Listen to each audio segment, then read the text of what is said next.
Meditate meditate meditate. Meditation हमारी 1000 problems का एक सॉल्यूशन है। मेडिटेशन करने से हमारे अंदर से इतनी क्लींजिंग होती है हमारी, हम सोच भी नहीं सकते। मेडिटेशन करने के बहुत सारे तरीके होते हैं, बहुत सारे अलग अलग तरीक़ों से मेडिटेशन की जा सकती है।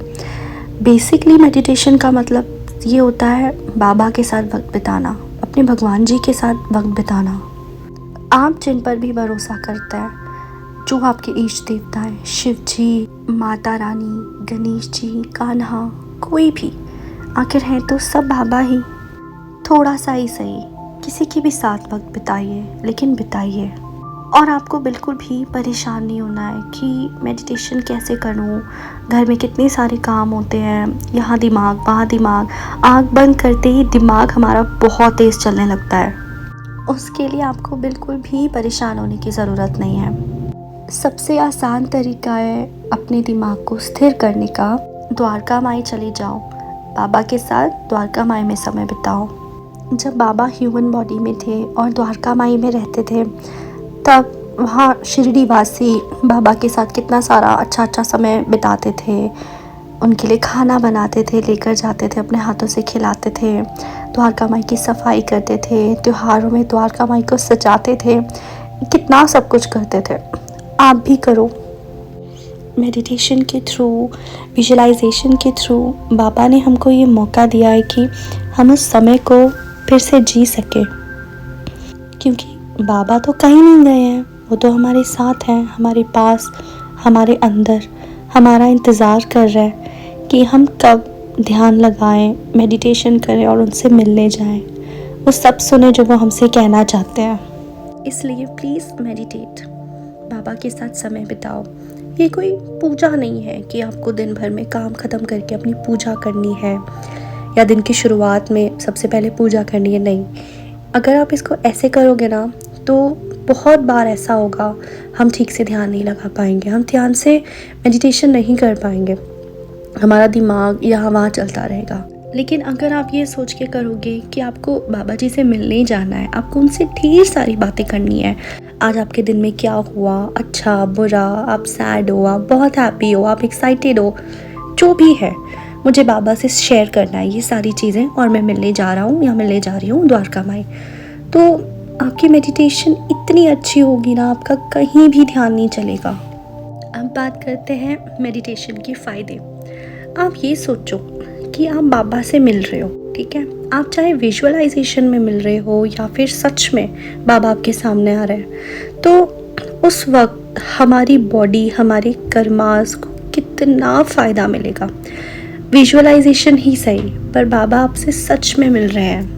सच्चरित्र में भी लिखा है, जहाँ तुम बैठे हो वहीं द्वारका माई है, जब तुम मुझे याद करोगे मैं आ जाऊँगा। इसलिए जब आप विजुअलाइज कर रहे हो, इट क्लियरली मीन्स कि आप बाबा से सच में मिल रहे हो। और इससे सबसे बड़ा फ़ायदा जो होता है ना, उससे हमारा ऑरा क्लींस होता है। मैं आपको ये बताती हूँ कि हमारा ऑरा क्या होता है। हमारा ऑरा जिससे हम घिरे हुए हैं, हमारी सराउंडिंग, हमारी दिव्य ज्योति, हमारे आसपास हमारा ऑरा होता है, जिसको हम एनर्जी फील्ड भी बोल सकते हैं। हमारी सारी एनर्जीज, गुड और बैड, हमारे ऑरा में सेव हो जाती हैं। आपने देखा होगा कई लोग बहुत खुश मिजाज होते हैं, कई लोगों का ऑरा बहुत हाईली एनर्जेटिक होता है। लाइक आप किसी से मिलते हो और बाद में आपको ये फील होता है, आप बोलते हो कि यार इससे मिलके बहुत अच्छा लगा, लाइक थोड़ी देर के लिए बहुत फ्रेशन अप से हो गए हम, इससे बात करके बहुत अच्छा लगा। तो इट्स ऑल अबाउट ऑरा। इसका मतलब उस इंसान का ऑरा बहुत ब्राइटन अप है, फुल ऑफ लाइट्स है। और दूसरी तरफ कई लोग ऐसे भी मिलते हैं, कई लोग हमें ऐसे भी दिखते हैं कि सब कुछ ठीक है, सब अच्छा है, फिर भी कई लोग बहुत मुरझाए हुए से रहते हैं, बिना मतलब सैड रहते हैं, उदास रहते हैं, चुप रहते हैं, कोई परेशानी ना होते हुए भी परेशान रहते हैं। इट क्लियरली मीन्स कि उनका ऑरा बहुत डल है, बहुत सारे ब्लॉकेजेस हैं उनके ऑरा में, बिल्कुल भी स्पार्क नहीं है, कोई लाइट्स नहीं है। इसलिए हमारा ऑरा क्लींस होना बहुत ज़रूरी होता है। It is scientifically proven. हम अपना ऑरा देख सकते हैं, अपना ऑरा नाप सकते हैं। ऐसी मशीन्स होती हैं जो हमारे ऑरा को देख सकती हैं, हमें बता सकती हैं हमारा ऑरा कितना डल है, कितना ब्राइट है, कितने कलर्स बैलेंस हैं। हमारे ऑरा के बहुत सारे कलर्स होते हैं, डिफरेंट, उन सब का अलग अलग मीनिंग होता है। 7 लेयर्स होती हैं हमारी ऑरा के, जो लेयर्स हमारी बॉडी के चारों तरफ रहती हैं और हम अपने ऑरा के अंदर सिक्योर्ड होते हैं। इसीलिए हमें अपने ऑरा को एकदम पॉजिटिविटी के साथ फिल करना चाहिए, बहुत सारी डिवाइन लाइट्स एनर्जीज़ के साथ भरना चाहिए, क्योंकि जैसा हमारा ऑरा होगा वैसे ही हम होंगे।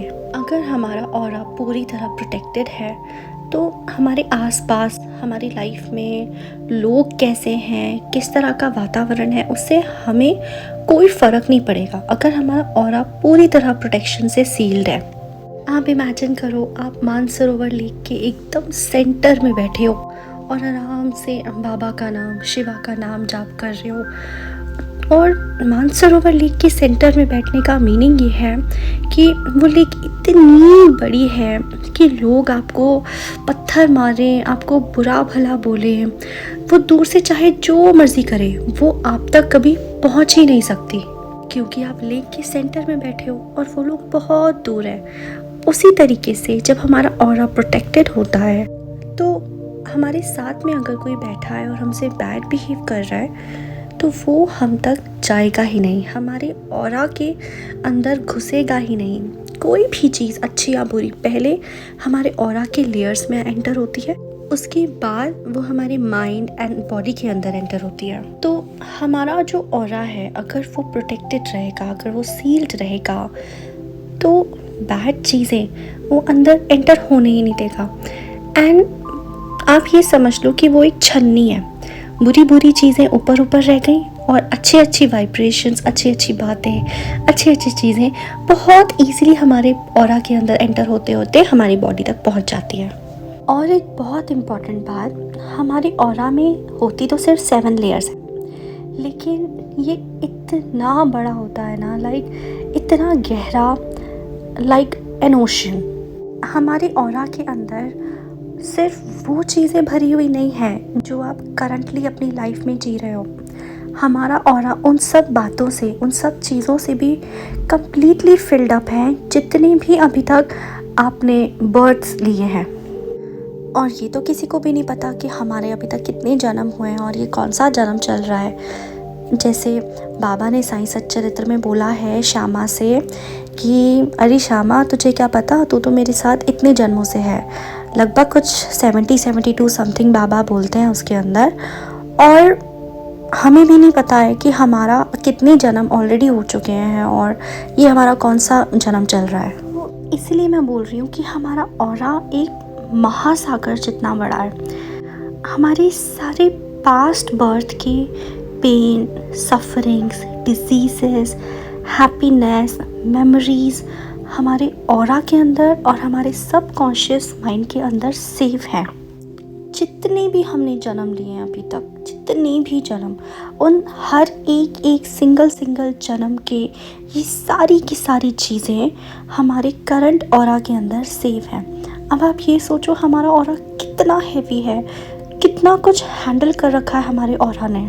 प्लस जो हमारी करंट लाइफ का चल रहा है, जो भी हम जैसा भी रहते हैं, वो सब भी उसके अंदर है। मैं आपको एग्जांपल देके बताती हूँ कि जैसे कई लोग बोलते हैं कि हमारी लाइफ तो बिल्कुल अलग चल रही है, लेकिन सपने हमें ऐसे आते हैं जैसे कि हमारा कोई काम अधूरा रह गया हो, या फिर कोई एक पर्टिकुलर टॉपिक के सपने जो हमें बहुत ज़्यादा आते हैं, या फिर कुछ और, जैसे एक पर्टिकुलर किसी चीज़ से हमें बहुत डर लगता है, किसी को किसी चीज़ का फोबिया है। और फोबिया का तो कोई कारण नहीं होता, फोबिया तो फोबिया है। और वो क्यों है, लेकिन वो हमारे पास्ट किसी ना किसी बर्थ से हमको वो आया हुआ है। कुछ ऐसा इंसिडेंट ज़रूर हुआ होगा जिसकी वजह से वो डर हमारे मन में बैठा, हमारे ऑरा के अंदर सेव हो गया, एंड फिर बर्थ टू बर्थ वो हमारे साथ साथ चल रहा है। वो हमारी मेमोरी में नहीं है, मीन्स वो हमारे सबकॉन्शियस माइंड में है, लेकिन वो हमें याद नहीं है, लेकिन वो सेव्ड है। इसी वजह से वो हमें डर देता है, हमें डराता है। उसी तरीके से कई लोग बहुत अंडर कॉन्फिडेंट महसूस करते हैं। वो इसलिए नहीं कि कोई कारण है या कुछ ऐसा हुआ है, नहीं, उनके करंट लाइफ से उस बात का कोई लेना देना नहीं है। वो सारी चीज़ें हमें हमारी पास्ट बर्थ से हमें मिली हैं, जो हमारे ऑरा में सेव्ड हैं। वो क्लींस नहीं हुई, इसलिए वो हमें कैरी फॉरवर्ड होती जा रही है, वो हमें मिलती जा रही है एंड वो हम फेस करते जाते हैं। जैसे किसी को जेनेटिक डिसीज़ होती है, लाइक कोई कहता है कि ये चीज़ मुझे मेरे फादर से मिली है, मुझे मेरी मदर से मिली है, या ये डिज़ीज़ मेरी ग्रैंड पेरेंट्स को थी इसलिए ये मुझ में आई है। नहीं, ऐसा कुछ भी नहीं होता है। जो चीज़ हमारी है वो इसीलिए वो हमें मिली है, किसी और की चीज़ हमें नहीं मिल सकती। हमारी पास्ट बर्थ में वो हमें थी, वो डिसीज़ वो कौन से बर्थ में थी हमें नहीं पता। वो लास्ट में थी, लास्ट टू लास्ट में थी, कितने जन्मों पहले थी, वो क्लींस नहीं हुई। इसी वजह से वो हमें कैरी फॉरवर्ड होती गई और वो हमें करंट लाइफ में मिल गई। और जितनी भी बीमारियां होती हैं वो सब पहले हमारे ऑरा के अंदर आती हैं, उसके बाद वो हमारी बॉडी के अंदर आती हैं। और ये बीमारियां क्रिएट किस लिए होती हैं? स्ट्रेस। किसी भी चीज़ का स्ट्रेस, कोई भी हमारे पुराने कर्मास की वजह से वो डिसीज़ हमें मिलती है। वो स्ट्रेस जो होता है ना, वो हमारी बॉडी को पूरी तरह से ख़त्म कर देता है, पूरी तरह से। हमें लगता है अरे स्ट्रेस ही तो है, लेकिन नहीं। एक स्ट्रेस की वजह से हमारी बॉडी में अलग अलग तरह की diseases, severe diseases, chronic diseases create होती हैं। पहले वो हमारे ऑरा की लेयर्स के अंदर एंटर होती हैं, उसके बाद भी अगर हम उस चीज़ को कंटिन्यू रखते हैं तो जाकर वो हमारी बॉडी के अंदर एंटर होके एक डिसीज़ क्रिएट कर देती है। अब आप ये सोचो, हमने जितने भी जन्म लिए हैं, बाबा नोज ओनली कि 50, 60, 70, 100 जितने भी जन्म लिए, उन सब जन्मों का, उनकी सारी सफरिंग्स, हमारी बीमारियाँ, हमारी हैप्पीनेस, हमारी सारी मेमोरीज गुड और बैड, वो सब हमारे ऑरा एंड सबकॉन्शियस माइंड में ऑलरेडी सेव्ड हैं। इसीलिए कभी कभी हम इमोशनल ट्रॉमा फील करते हैं, लैक ऑफ कॉन्फिडेंस और बहुत सारी चीज़ें। कितना कुछ है हमारे ऑरा के अंदर, कितना कुछ। इट हैज़ टू क्लींस, और बहुत ज़्यादा ज़रूरी है इसको क्लींस करना, अदरवाइज़ ये फिर से कैरी फॉरवर्ड होती जाएंगे, हमारी सफरिंग्स एड ऑन्स होती जाएंगी एंड कैरी फॉरवर्ड होती जाएंगी हमारे नेक्स्ट बर्थ में। और अगर आप मेडिटेशन करते हैं, आप बाबा से मिलते हैं, उनके साथ समय बिताते हैं, आप सोचो अनबिलीवेबली हमारा ऑरा धीरे धीरे इतना ब्यूटीफुली क्लींस होने लगता है और हम ये महसूस करते हैं, हम विदाउट एनी रीज़न एनर्जेटिक रहते हैं, हैप्पीएस्ट रहते हैं। किसी बुरी बातों का हमें कुछ बुरा नहीं लगता है, कुछ हमारे को बैड इफ़ेक्ट नहीं होता है हमारी बॉडी पे उसका। लाइक जैसे किसी की बातों का बुरा लग गया, कई लोगों को इतना ज़्यादा अफेक्ट होता है, उनको स्ट्रेस हो जाता है और धीरे धीरे वो ये समझने लगते हैं कि उन्हीं में ही कोई कमी है। हमें ऐसा बिल्कुल भी नहीं सोचना चाहिए, क्योंकि हम सभी तो बाबा जी के बच्चे हैं। जिसको अफेक्ट हो रहा है, यानी आपको अगर अफेक्ट हो रहा है, आपको बुरा लग रहा है, आप बाबा के बच्चे हो। उसी तरीके से अगर कोई एक इंसान आपको बुरा बर्ताव कर रहा है, वो आपको स्ट्रेस दे रहा है, वो भी तो बाबा का बच्चा है। वो कोई पैदा होते ही तो ऐसा बुरा इंसान नहीं था ना, क्योंकि आपका कोई ऋणानुबंधन ऐसा है, वो आपको लेसन देने की कोशिश कर रहा है, या वो आपको कोई टीचिंग दे रहा है कि लाइक बाबा की टीचिंग। जैसे हमारे साथ कभी कोई कुछ भी बुरा होता है, जब हमें लगता है कि ये बुरा हो रहा है, वो बुरा होता नहीं है बेसिकली, वो हमारे लिए एक टीचिंग होती है। हमको बस समझना चाहिए कि ये बाबा अब ऐसा क्यों कर रहे हैं, मुझे इस चीज़ के लिए बुरा लग रहा है, अब ये बाबा मुझे क्या समझाने की कोशिश कर रहे हैं। तो इंस्टेड ऑफ कि हमें स्ट्रेस हो जाए, हमें हमेशा ये सोचना चाहिए कि इसमें हमारी कौन सी टीचिंग छुपी हुई है। और अगर हम ये समझ जाएं तो स्ट्रेस का कोई कारण ही नहीं बनता। तो ये सारी डिवाइन गाइडेंस हमें बाबा से मिलने से मिलती है, मेडिटेशन करने से मिलती है। हमारा माइंड अपने आप काम डाउन होने स्टार्ट हो जाता है। इट फील्स लाइक हमारे सर पे 1000 पेटल्स लोटस है जो धीरे धीरे धीरे धीरे करके ओपन हो रहा है। जब आप डेली डेली मेडिटेशन करोगे ना, आपको ये एक्चुअली में महसूस होगा। एंड बहुत ब्यूटीफुल वाइट डिवाइन लाइट्स आपके हेड के अंदर एंटर हो रही है। एंड कुछ काम करते करते या कुछ भी, आपको जब भी आप किसी कन्फ्यूजन में होंगे ना, आपको हमेशा गाइडेंस मिलेगी बाबा से। जितना जितना हम क्लींस करते हैं अपने आप को, जितना हम क्लींस होते रहते हैं, हमारा ऑरा क्लींस होता रहता है, उतना ज़्यादा हम डिवाइन गाइडेंस से फिल्ड अप हो जाते हैं। इट्स लाइक कि आपको काम करते करते, आपको अपनी लाइफ जीते जीते आपको बाबा की आवाज़ सुनाई दे रही है। आपको हर समय उनकी गाइडेंस समझ में आ रही है, उनकी टीचिंग समझ में आ रही है। किसी भी चीज़ की कभी कोई परेशानी महसूस होगी ही नहीं। और जब भी आप किसी परेशानी में होगे, अपने आप आपको कहीं से विस्पर हो जाएगा, कुछ ड्रीम आ जाएगा, कहीं से कुछ कोट मिल जाएगा, या फिर कोई एक इंसान आपके लाइफ में आके आपको वो गाइड करके चला जाएगा। इट्स लाइक कि बाबा आए हैं और उन्होंने मुझे मेरी प्रॉब्लम का सॉल्यूशन दे दिया। सो please cleanse your self, क्लींस your aura, क्लींस your environment. इससे धीरे धीरे आपके अंदर की ब्लॉकेजेस सारी रिमूव हो जाएंगी। और ये सारी ब्लॉकेजेस ही कारण होती हैं हमारे स्ट्रेस का, हमारे एंगर का। और ये सारी ब्लॉकेजेस है ना, धीरे धीरे पूरी तरह फिनिश हो जाएंगी और हमें बाबा की आवाज़ पूरी तरह क्लियरली सुनाई देगी। चाहे हम सो रहे हैं, चाहे हम जाग रहे हैं, चाहे हम कुछ काम कर रहे हैं, all the time divine guidance हमें मिलती रहेगी। So please cleanse yourself, meet बाबा रेगुलरली। उनसे अपनी सारी अच्छी बुरी बातें करो, विजुलाइज करो आप द्वारका माई में हो, बाबा के साथ शिरडी में हो। एंड बस बाबा के साथ समय बिताने भर से ही हमारी क्लींजिंग बहुत अच्छे से हो जाती है। और आप सब अपना अच्छे से ख्याल रखो। कोई स्ट्रेस नहीं, कोई टेंशन नहीं। Life is very beautiful. हमें नहीं पता हमारा अगला पल होना है नहीं होना है। So please live in the moment, live in your present and be grateful for each and everything in your life. कुछ भी बुरा नहीं होता, कोई इंसान बुरा नहीं होता, कोई वक्त बुरा नहीं होता। बुरी होती है तो सिर्फ हमारी सोच, और क्लींस करने के बाद वो भी बुरी नहीं रहती। इसलिए सब कुछ अच्छा अच्छा लगता है। इस लाइफ में, हमारी लाइफ में हर एक मोमेंट बाबा की टीचिंग है। हर एक मोमेंट को हमें एज अ टीचिंग लेना चाहिए। So be happy, no stress and please please forgive me for my voice.